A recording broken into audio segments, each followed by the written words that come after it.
Hello, credit union community. Here are your topics for today's show. First, when AI becomes one person's job, does it accelerate adoption or become a bottleneck? Next up, your best young professional is ready to move up, but when every seat above them is full, how do you keep a star employee from looking elsewhere? And finally, the Credit Union Board Modernization Act became law without the president's signature. So is this the advocacy win the industry has been waiting for, or does its unusual passage complicate the victory?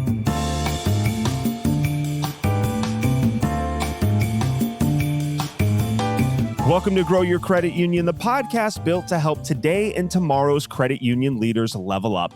I'm your host, Joshua Barkley. On this show, I try to facilitate challenging discussions and present solutions to industry obstacles. Remember, this is your show. So if there's a topic you'd like me to cover, send it my way at info@growyourcreditunion.com. Before we begin today's show, I want to first mention our sponsor, Family Security Plan. You will hear more about Family Security Plan later in the show.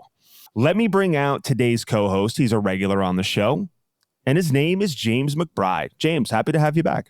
Man, it's always great to be here. I'm so excited. You know, the last time that I was here, I was having to hold a microphone like in front of my face. And I've kind of got that figured out. So, man, hopefully it's going to be a little bit smoother for me this time. But, man, it's always fun to be here and have great conversation. I'm glad you're back. And now I'm holding a microphone. So for people listening, I'm in New York City today and in a tiny little apartment with the worst lighting of all of us. So let's do this. You might have to bolster me today. I might need to rely on you, James, for support in today's show. But before we get going, James, I wanted to ask you a question. What did you want to do before you got into the credit union world? Oh, wow. So my idea of a good life when I was a 22-year-old kid was to get as far away from my family as possible. So to me, that was to move out to I was going to move to New Mexico and I was going to get a master's degree in creative writing. And my idea was I was going to try to write books and sit in a room and talk about feelings. And then life happened, man. And it turned out that I fell in love with the credit union industry. And today I can't imagine living anywhere where my family isn't. So life throws you curveballs sometimes. A lot of questions there. Number one, New Mexico. I don't think I've ever heard anybody tell me that the plan was to move to New Mexico. Was there significance? Did you like watching Breaking Bad? What about New Mexico was tugging at your heartstrings? Man, I wish it was more complex than the fact that I had a university that wanted to pay me to go there and to be an adjunct teacher at the time. So that was really all it was I had a group that wanted me to be there. It was as far away as I could get from my family, and it was beautiful. So all of those things kind of tied together really gave me an opportunity to think this is where I want to go. And again, ironically, I never made it out there. But that was the plan. That was the plan. I would ask another question about why you're trying to run from your family, but I think that is a different type of show. So we'll avoid the therapy session and we'll bring out our guest for today. Shall we do that, my man? Let's do it. Let's introduce today's guest. She's the Vice President of Member Relationships and Service at Sun East Federal Credit Union, Jackie Belusco. Jackie, welcome to the show. Thank you so much. I'm so excited to be here, and I appreciate you asking me to be on your show.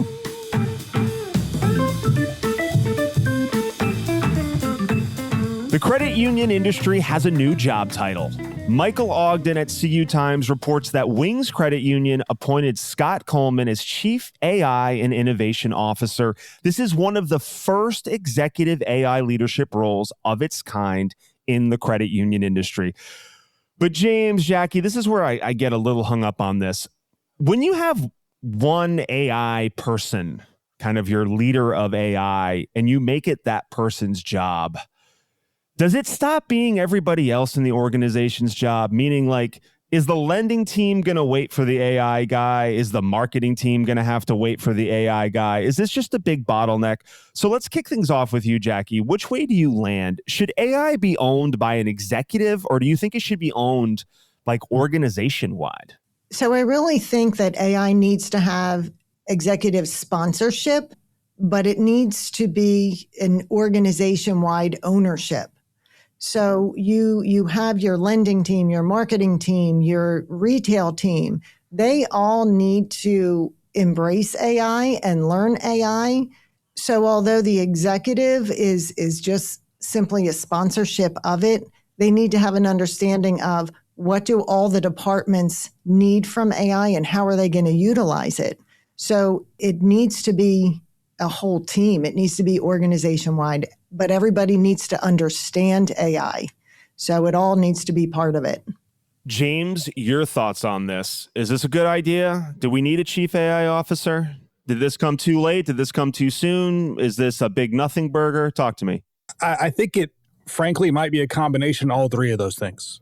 So if you think about what it actually likely states. So in a lot of credit unions today, especially as you start to get up into the higher asset ranges, you often have a chief innovation officer, right? So this is chief AI and innovation. So when you say, hey, we have a chief innovation officer, let's just full stop there. What does that say? That says this credit union is committed to innovation. Well, that doesn't necessarily preclude everybody else from the organization for being responsible for being innovative. It's basically the organization saying, hey, we're going to commit to this. So I think that's how I read it, is that's a statement of saying we are committed to AI. AI is going to be a part of what we do here. And if that's the road they go down, that road is going to take them to AI as part of your job now. It's part of your responsibility. You've got to be thinking about this because that's the way the industry is going. I didn't say our industry. I said industry, right? This is the way things are moving. You need to be doing this. If that's the direction they decide to go in with this, that's helpful. Conversely, what you said was what could happen is everybody kind of stands around with their hands in their pocket. And we all know credit unions where that happens too. So it's a slippery slope. So if everybody's standing around with their hands in their pocket and saying that guy or that woman is responsible for telling us what to do with AI, we've got a problem. What we need is guardrails. So I think Jackie had it right. Executive sponsorship. You need guardrails. You need rules in place so people know what they can and cannot do. How can you use your data or not use your data? Once you have that in place, then you need to empower the people in the organization to act accordingly and hold them responsible if they fail to do so. Jackie, I want to come back to you and ask how you're kind of dealing with AI in your credit union right now. Do you have one person that's kind of the AI leader? Do you have a committee? Sort of how are you navigating the steps to implement this and get this moving? Because we all read about how we as an industry aren't moving with AI fast enough. So what are you kind of doing in your organization to kind of move and speed that process up? Sure. So we just implemented a call center AI last year. So, some may say we're a little late to the game when it comes to call center AI, but we did have a whole committee that was part of that solution, part of who we even chose.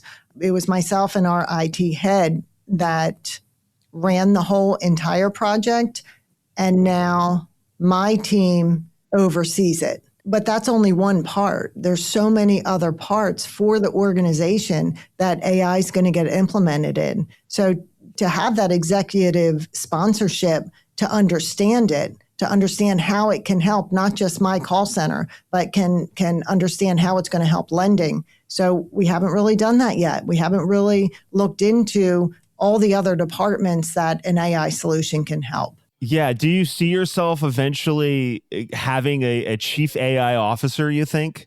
Somebody who's just in charge of the whole kit and caboodle? Or do you think you're probably a little further out from something like that?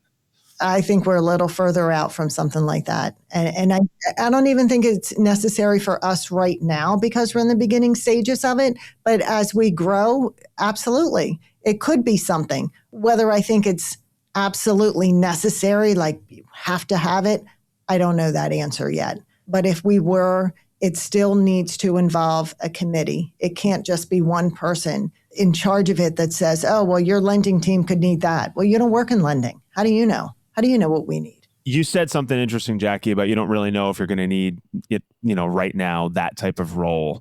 And to close things out, James, because we're kind of running up on time, I'm curious your thoughts about this role, just the chief AI officer role, whether this is something that is good for the industry, whether, I kind of asked you that, but I'm just curious because it is a role I'm hearing more and more about. The producer, Andrew, and I, we talk to a lot of cybersecurity folks, and a lot of them are talking about this role. So I don't think this role is inconsequential, but I'm just curious what you think in terms of, is this a role that we're going to see a lot more of, or is this going to be kind of a one-off thing that I read about in a headline because it's so rare? I'll shoot you straight. I think it needs to be more prevalent, all right? But it needs to be done the right way.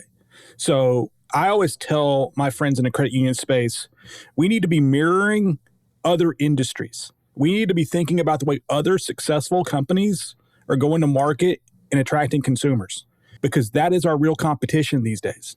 So when you think about, the Starbucks of the world, they've got a wallet with all that money in it, right? That's money that could be on deposit at the credit union if we had it set up the way that the consumer wanted it, for instance. So those are things that we have to be thinking about. AI is truly all about innovation and use cases. So how are we going to use it? How are we going to educate our people to use it? That's something that really needs something behind it. So you look at companies like Amazon, man, they were on the forefront of this years ago.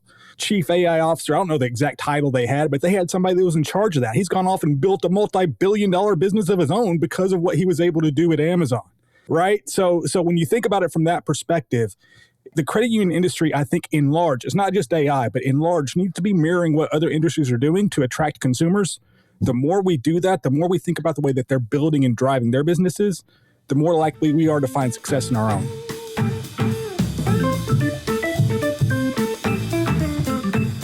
There's a piece in Harvard Business Review this week about what to do when your best person is ready for the next level and there is no next level.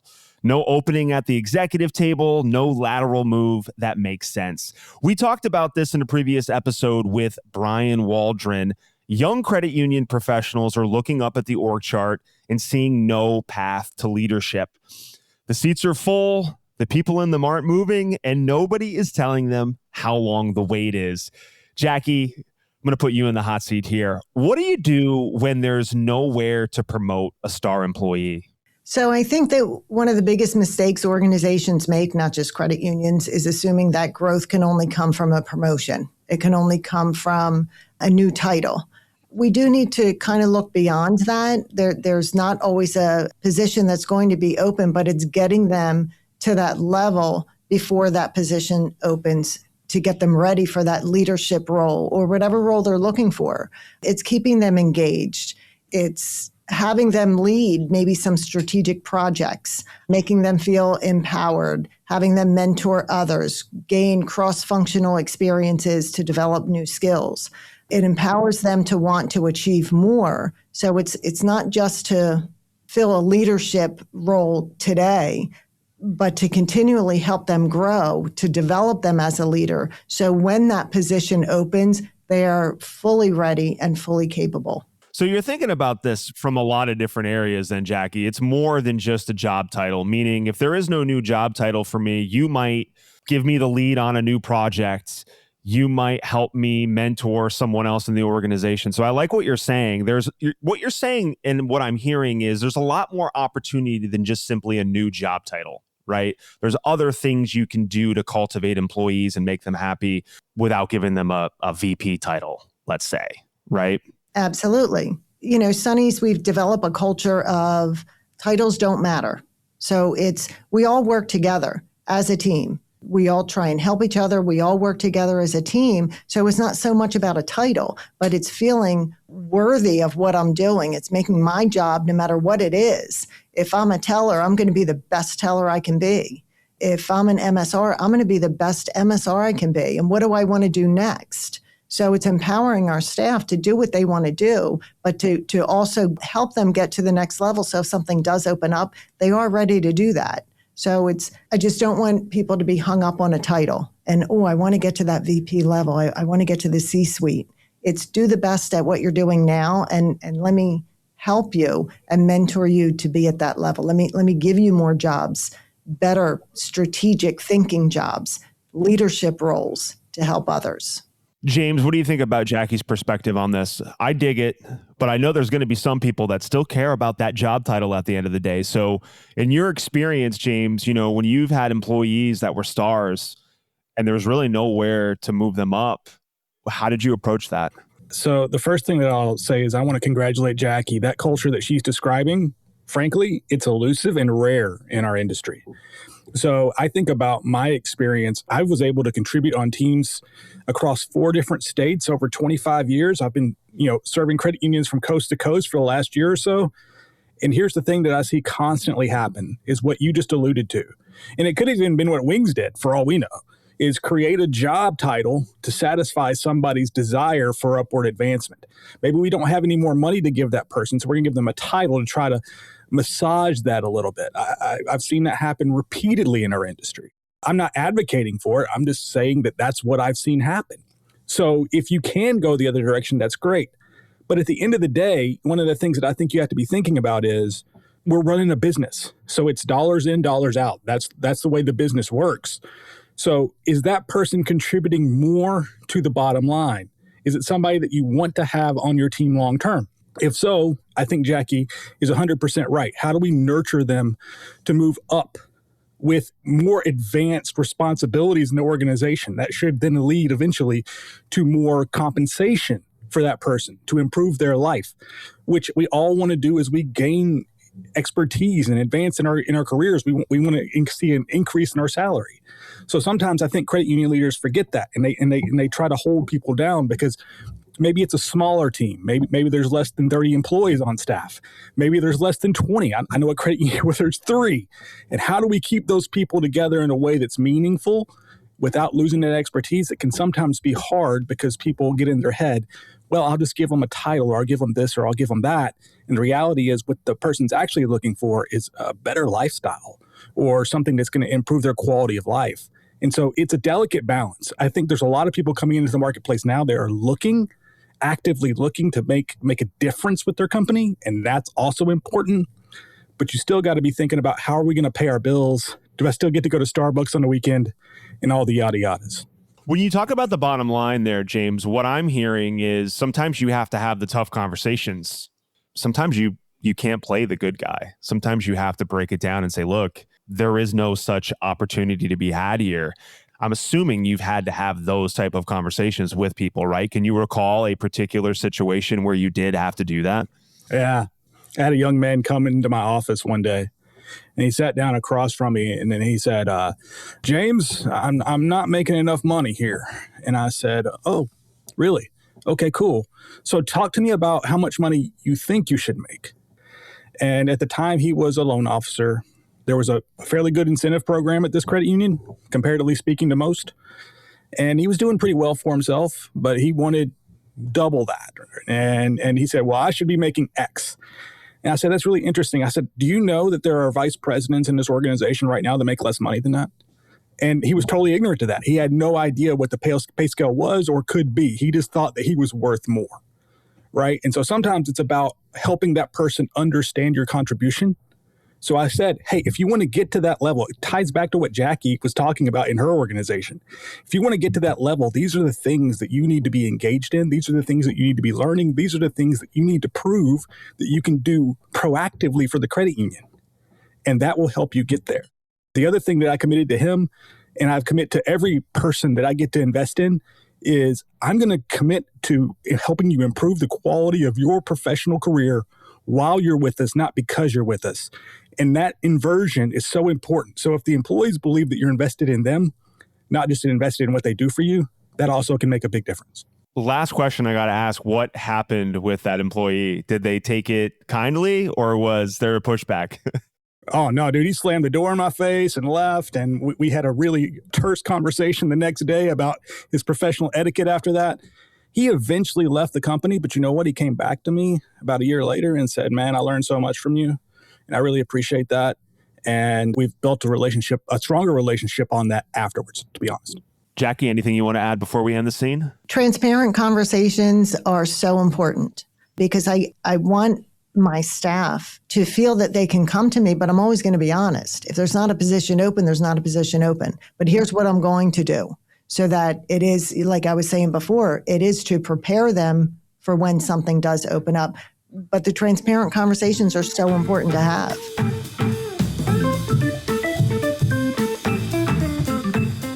The Credit Union Board Modernization Act became law on Saturday, but there's more to the legislation than just board meetings.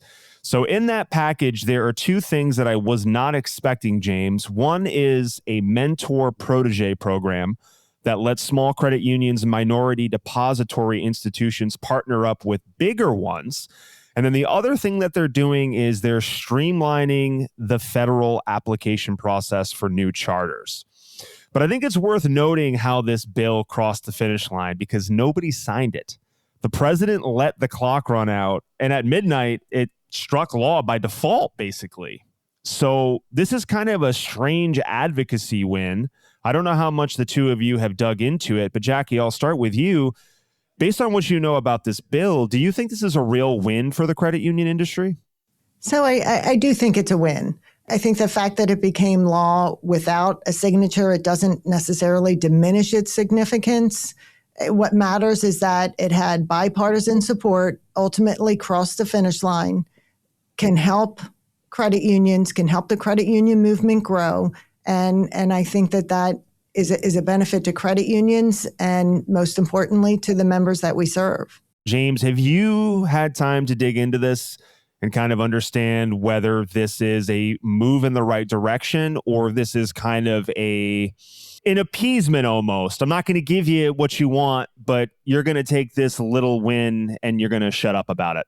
It's probably somewhere in the middle of that. Here's what I know to be true about the people who are running our country. They know that there are people in small town America all across the country that are voting. And a lot of those people are credit union members. A lot of those people need the services that credit unions can provide. I'll go back to what Jackie said, that the way that it becomes law to me is less relevant. When you're talking about an industry that's 8, maybe 10% market share, that may just not get enough attention in DC when it comes to, is it going to get the signature or not the signature and all those things. I pay less attention to that and more to what could it potentially mean for the credit union industry. So when you think about the smaller credit unions being able to get help, when you think about the relief that it provides to boards and stuff of that nature, that's going to be brought to the forefront. Now, credit unions still have to go adopt those things, right? So putting it into law doesn't necessarily mean it's going to happen, right? There's a lot of things that have been put into law that credit unions are very slow to act on. But what does it do? Does it allow us to get younger board members coming now? Maybe that's an issue, right? Maybe that mentorship really does come to fruition. There are already credit unions, I know some on the West Coast, that are already doing things like this, that are putting together conferences where large credit unions are, in fact, mentoring smaller credit unions. I've seen it with my own eyes, so I know it exists. But the reality is that this then says, hey, we think this is what you should do. More people are going to read it. Probably more people are going to think about it now, and that could create momentum. And I think that's the key. If you're thinking that you're going to see a monumental shift in the way that credit unions move, or frankly, a monumental shift in the number of charters that are being approved in the next 6, 8, 9 months, I think that's a bit unrealistic. But if you can get momentum behind it, advocacy at the local level, the state leagues, the ACUs of the world, if they start pushing their constituents to be thinking about this and acting on it, sponsoring it at times, I think that's where you're going to see real movement. So again, I really don't care how it got into law because it was bipartisan, like Jackie said. I don't think it's going to go anywhere, and I think it's going to really help long term, probably a little less in the short term. When you're looking at the 3 items, the major items in this bill, James, you're thinking about the Board Modernization Act, this idea that we can meet as a board less frequently. Then you have the idea of the mentorship with the bigger credit unions mentoring the smaller ones. Then lastly, you have this legislation to make basically creating a new credit union easier, they say. Of those 3 items, what do you think is the one that excites you the most? You know, honestly, I think it's still the headline. Like here's what I would say about more credit unions coming, quote unquote, online. And I'm just going to shoot you straight. I'll believe it when I see it. NCUA as an organization has been talking about trying to make that easier for a very long time. And having a law doesn't necessarily mean that's how it's going to be enacted in practice, right? So you still got to get approved. You still got to get all these things done. There's this capital requirement either exists or it doesn't exist. It depends on who you ask. Is it real? Is it not real? What is the limit there? There's all these things that have been in existence all these years that complicate things. That one I'm not going to be excited about until I see it in practice. The board modernization piece, I guess I should go back. I already see small credit unions getting mentorship from larger credit unions. I see that happening already, those that are proactive enough to go seek it. But when you talk about the board modernization, I think that is really a big deal for us. Because you think about, like, I know credit union boards that average 75 years of age, sometimes older than that. So, it's hard sometimes for credit unions to get volunteers. This makes it easier because now the commitment is not as much to an unpaid volunteer as it was before. So maybe you can get a little bit younger that way. Maybe you can get people that are willing to come to more board meetings because of this and get engaged with the credit union. Maybe it's possible now for them to do that, whereas it might not have been before because of the commitment that was required of them. So I think that's really the headline still, and I think that's the one that I'm most excited about. Yeah, and I'll finish off with you, Jackie, to kind of piggyback on what James said. Does this excite you, the Board Modernization Act, the idea that we can have less frequent meetings and maybe get the board to be younger and make the volunteer commitment lesser for people? Does this excite you, or is this an issue you do not feel like at your credit union you're really dealing with much? So we do have an older board at SunEast. And yeah, it does excite me. So I think it's great if they can have less meetings, if we can get younger people on the board, I think that's great. I really was excited if we can make it easier for credit unions to become a credit union and get those established. That's the part I was very excited about. But I agree what's NCUA going to do? How are they going to make the application process easier? And will it actually happen? So out of the three things, that's what I was most excited about. But I believe it when I see it as well. Fair. That brings us to the end of the show. This is our final thoughts section. Jackie, final thoughts. Anything on your mind that you want to impart with the listeners before we adios?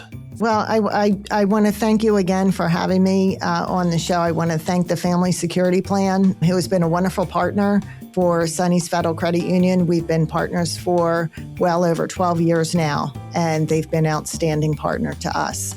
I love credit unions. I love the credit union movement, and I want to see us keep going forward. So part of your show helps us do that and helps get everybody excited for what we can do for our members. Yeah, Jackie, you mentioned Family Security Plan, and they're very beloved in the industry. A lot of people I talk to really enjoy working with them. What specifically do you like the most about your partnership with them? So they've really been able to help a lot of our members. So, Family Security Plan, they have their business, but they care about credit union members. And I see that when they talk to our members, when I talk to my members about a phone call that they have received from one of the Family Security Plan reps, it's the caring that they have. So we've built this wonderful relationship with them as a credit union, but it stays strong because of the care that they have. They treat our members as I would treat my members. And that's what's important to me. And Jackie, if anybody wants to get in touch with you, let's say a listener is digging what you're putting down and they want to reach out to you, what's the best way to do that? Email. So my email is jbelusco@suneast.org. All right. James, final thoughts or plugs? Yeah, well, first of all, I would be remiss if I didn't echo what Jackie said about FSP. Some people still know them as PFP, but great people over there, Jim, Lou, and that team. If you don't know them and you're a credit union trying to grow your membership, you should. I'll just leave it at that. And if you need help getting connected with them, there's lots of ways that you can find them. You can even reach out to me if you want. But the main thing I want to keep saying every time I come on here is it is so important for us to be talking about building villages, building outlets where we can build community inside this industry. So, Grow Your Credit Union, a great example of that. How do we continue to push this movement forward in a way that's meaningful for our communities? Right? That's so important to me so that we still have credit unions 50 to 75 years from now in our communities. How do we make sure we're doing the work that makes that happen? So, you can find me, let's go cuservices.com, James McBride on LinkedIn. I'm happy to have those conversations with you. But that's what we need to be doing, guys, is making sure we're pushing this industry forward so that our grandchildren's grandchildren still know credit unions. I want to say thank you to our guest today. Want to thank my co-host and want to give a big thanks to our sponsor, Family Security Plan. And of course, a special thanks to you, our listeners, for continuing to support and listen to another episode of Grow Your Credit Union. If you like the show, please follow us on your podcast player of choice. If you want to be a guest or would like to talk about sponsorship opportunities, head to growyourcreditunion.com to learn more. Thank you for listening, and we will see you next time. Take care. Bye-bye.